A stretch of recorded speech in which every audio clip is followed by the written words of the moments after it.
Pemerintah memastikan Indonesia tidak akan melakukan impor beras hingga akhir 2025. Pasalnya cadangan beras pemerintah saat ini melimpah. Menurut Menteri Pertanian Andi Amran Sulaiman, saat ini stok beras yang tersedia mencapai kurang lebih 4 juta ton.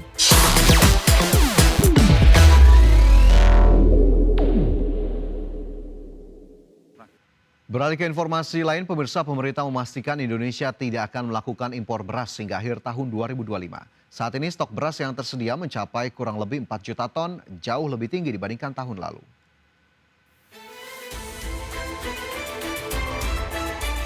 Pemerintah memastikan Indonesia tidak akan melakukan impor beras hingga akhir 2025. Pasalnya cadangan beras pemerintah saat ini melimpah. Menurut Menteri Pertanian Andi Amran Sulaiman, saat ini stok beras yang tersedia mencapai kurang lebih 4 juta ton, jauh lebih tinggi dibandingkan tahun lalu yang hanya sekitar 2 juta ton. Selain itu, panen tahun ini diproyeksikan mampu menghasilkan 33 hingga 34 juta ton gabah.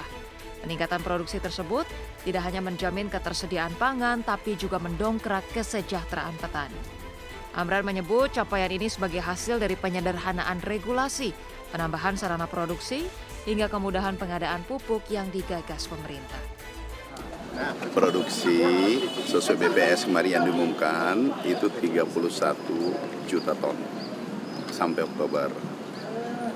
Tahun lalu 27 juta ton. Jadi ada peningkatan 3 juta ton sampai Oktober. Tahun lalu produksi 1 tahun hanya 30 juta ton.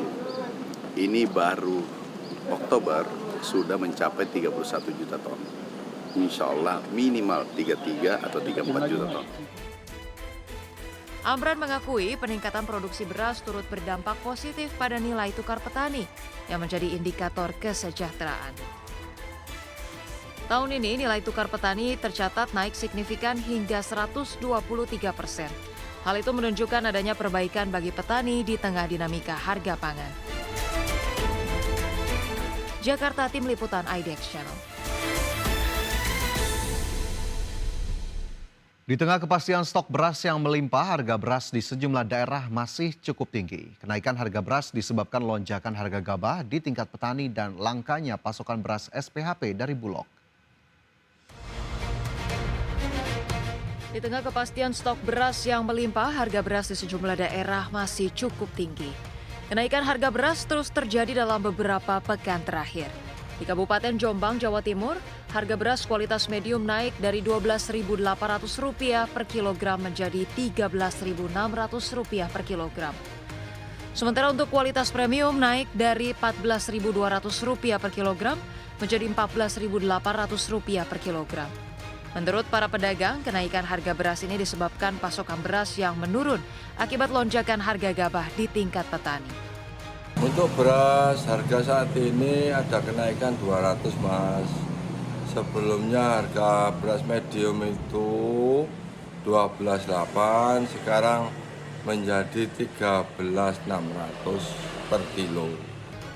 Di Pasar Blauran Salatiga, Jawa Tengah, harga beras medium jenis C4 dan unggul naik berkisar Rp500 hingga Rp1.000. Untuk beras medium C4 yang sebelumnya dijual Rp12.800, kini menjadi Rp13.800 per kilogram, sementara untuk kemasan 5 kg naik dari harga Rp64.000 menjadi Rp68.000. Kenaikan harga beras ini diperparah dengan langkanya pasokan beras SPHP dari Bulog. Berkisar antara 500, ada yang 500, ada yang 800, ada juga 1.000. Per kilogram? Iya, per kilo. Beras sempat biasa, sempat super. Sejak kapan itu?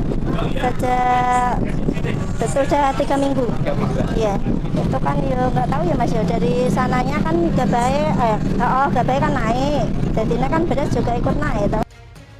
Masyarakat berharap ada upaya nyata dari pemerintah untuk menstabilkan harga beras agar tidak terus menyulitkan masyarakat. Tim Liputan IDX Channel.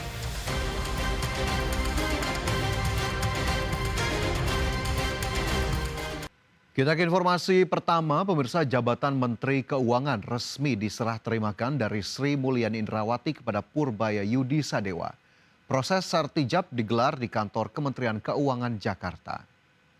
Dalam sambutannya, Sri Mulyani menyampaikan salam perpisahan kepada jajaran Kementerian Keuangan. Ia pun meminta ranah privatnya sebagai warga sipil dihormati. Ia mengucapkan selamat kepada Purbaya yang telah dilantik sebagai Menteri Keuangan. Sri Mulyani mendoakan Purbaya diberikan kemudahan dalam mengemban amanah dan sukses membantu Presiden Prabowo Subianto. Sri Mulyani juga menyampaikan pesan khusus kepada seluruh jajaran Kementerian Keuangan yang hadir. Ia meminta agar mereka terus menjaga keuangan negara yang disebut menjadi pilar stabilitas dan instrumen penting untuk mewujudkan keadilan sosial serta kesejahteraan masyarakat Indonesia. Kepada pejabat baru Pak Yudi Purbaya Yudi, selamat mengemban amanat dan tanggung jawab yang sangat penting, yaitu mengelola dan menjaga keuangan negara dan memimpin Kementerian Keuangan. Semoga Pak Yudi diberikan kemudahan dan sukses membantu Presiden Prabowo.